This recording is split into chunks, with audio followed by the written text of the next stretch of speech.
आपण पाहत आहात जनता न्यूज एक्सप्रेस।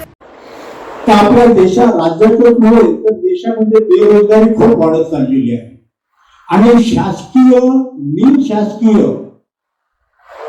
हे जे कार्यालय आहे तर या कार्यालयातील कर्मचारी व अधिकारी वर्ग हा कोटा न भरला जात असल्याने बेरोजगारीची आणखी त्याच्यामध्ये भर पडत चाललेली आहे।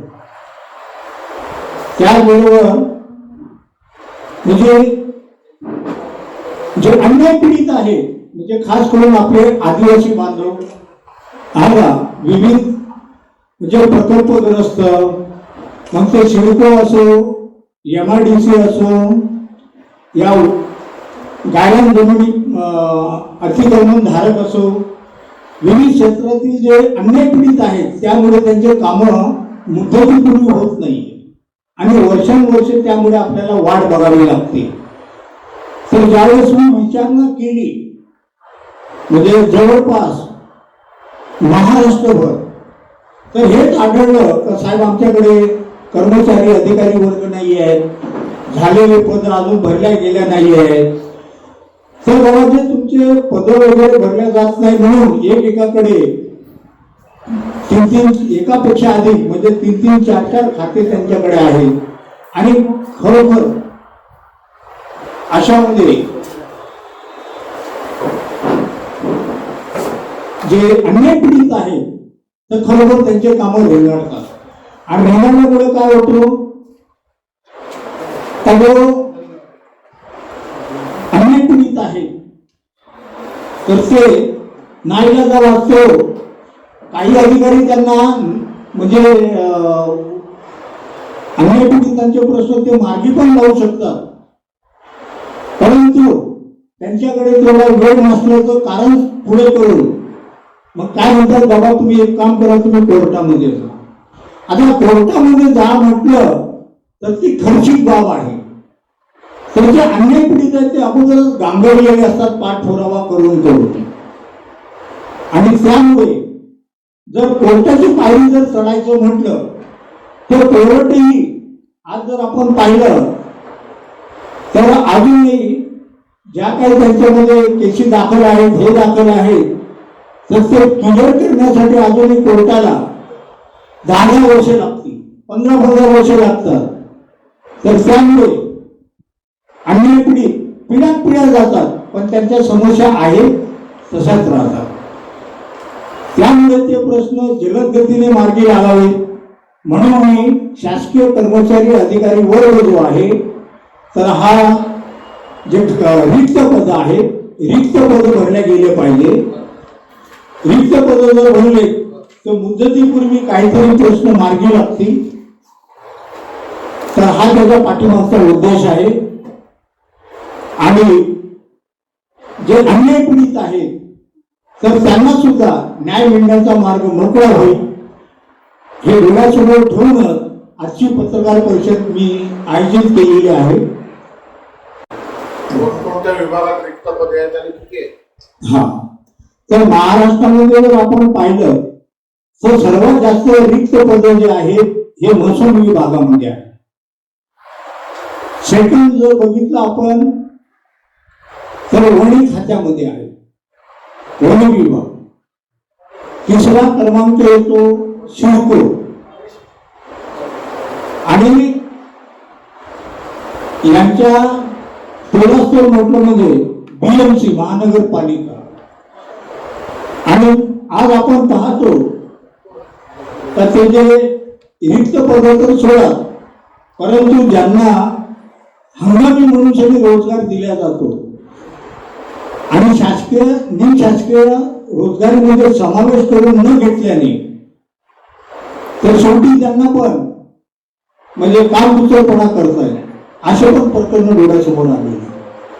तर शासनाने ताठर भूमिका घेऊन रिक्त पद लवकरात लवकर भरावी आणि रेंगाळलेली जी कामं आहेत अन्याय पीडितांची जी कामं आहेत खास करून यामध्ये जवळजवळ आदिवासींच्या जाती जाती जर बघितल्या आपण तर 45 आहे। 45 पैकी आदिवासी कातकरी, आदिवासी कोळी, महादेव कोळी, पारधी कोळी, पारधी, म्हणजे असे जवळजवळ 45 जाती जमाती आहेत.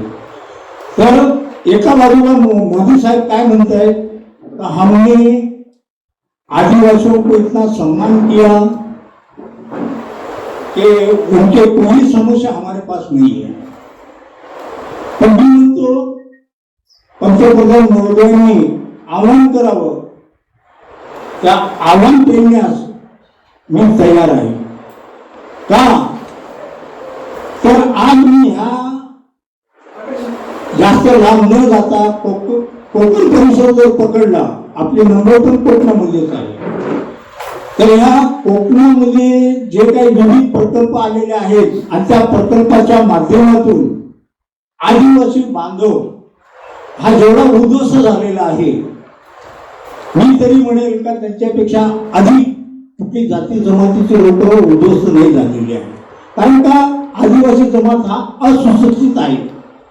आता जे माझ्यासोबत जे आदिवासी बांधव 2-5 लोक जे कोण आहेत, त्यांना व्यवस्थित हे सुद्धा विचारता येत नाहीये काही ते पत्रकार भवन कुठे आहे, आझाद मैदान कुठे आहे. म्हणजे त्यांचा अशिक्षितपणा हा आपल्या लक्षात येईल. तर या सगळ्या गोष्टींचा विचार करून जेवढं आपल्याला समाजाला न्याय देता येईल तर तेवढं आपण माझ्या शब्दाला वाचा फोडावी आणि शासन जागी करावं. कारण का शासन म्हणतोय आम्ही एवढे ब्रिज बांधले, आम्ही तेवढे ब्रिज बांधले. एका बाजूने बांधायला घेतात, दुसऱ्या बाजूने न करत नैसर्गिक आपत्तीमुळे ते धडाधड कोसळतात. पण तो पैसा कोणाचा असतो? सर्वसामान्य जनतेच्या याच्यातला जो पैसा असतो. साहेब मला हे म्हणायचं आहे का अन्याय पीडित सक्षम पाठपुरावा जर करत राहिला तर तिथे सरकारला कुठे ना कुठे नंतर घ्यावं लागतं. आणि त्याच्यातून जे काही रेंगाळलेल्या समस्या असतील किंवा ते तरी मार्गी लागतं. आपण जर सगळ्यांनी जर असं जर विचार केला बाबा काय आहे त्याचं तो करतोय, त्याचं तो करतोय, हा का, म्हणजे ती एक आपल्या याच्यामध्ये म्हण आहे का बाबा त्याचं झालं ते आपलं होईल. यामुळे काय होतं का आपण मागे जातो, म्हणजे विकास होत नाहीये. आणि विकास न होणे म्हणजे अन्याय पीडितांवर अधिकाधिक अन्याय करणे, त्याचा अर्थ हा होतो. म्हणजे त्यांनी म्हणजे 2 वेळा विषय या विषयावरती चर्चा झाली. सभागृहामध्ये सह्याद्रीवर मिटिंगा झाल्या, सगळ्या अधिकाऱ्यांना बोलवून घेतलं आणि त्या मिटिंगा झाल्याच्या नंतर त्यांनी लक्ष केंद्रित केलं. परंतु जे अधिकारी लोक आहेत तर ते कुठेतरी समाजाला न्याय मिळवून देण्यासाठी खूप कामी करतात. याचं साधारणतः उत्तर बघा मी याच्यामध्ये दिलेलं आहे का ते गौरबंगाल करतात. मग त्याच करतामध्ये मी पाठपुरावा करतोय, झगडा करतोय, भांडणं करतोय अधिकाऱ्यांची. कारण तुमच्या जरी जर होत नसेल तर नकारात्मक मला लेखीमध्ये द्या, त्याच्यातून माझी तयारी आहे. बघा याच्यामध्ये एक पत्रक असं पण दिलेलं आहे, एक आदिवासी बांधव आहे, त्यांनी एवढा पाठपुरावा केला का विधान भवनापासून तर विधान भवन पर्यंत त्यांनी प्रश्न उचलले. तो बिचारा आदिवासी आहे, हा का, तर त्यांना सांगितलं आश्वासन देतो आपलं आश्वासन म्हणजे न्याय देतो म्हणून त्यांनी केले. आठवले साहेब उचलून धरतायत प्रश्न अधिकाऱ्यांशी योग्य रीतीने त्यांना हे पण करतायत. परंतु मी अगोदरच म्हटलं ना काही जी अपुरी जी आपल्या जी लोकसंख्या कामगारांची अधिकाऱ्यांची तेच कुठेतरी कुछ कामी ठरतात. म्हणून आजचं जे पत्रकार परिषद जी आयोजित केली त्याला मूळ कारण तेच आहे. तर त्याच्यावरती सुद्धा आमची नजर आहे. कारण का मी जे बोगस जाती दाखले वगैरे हे देऊन जे पद लाटलेली आहे तर खरोखर ते मोकळी झाली या मताशी मी सहमत.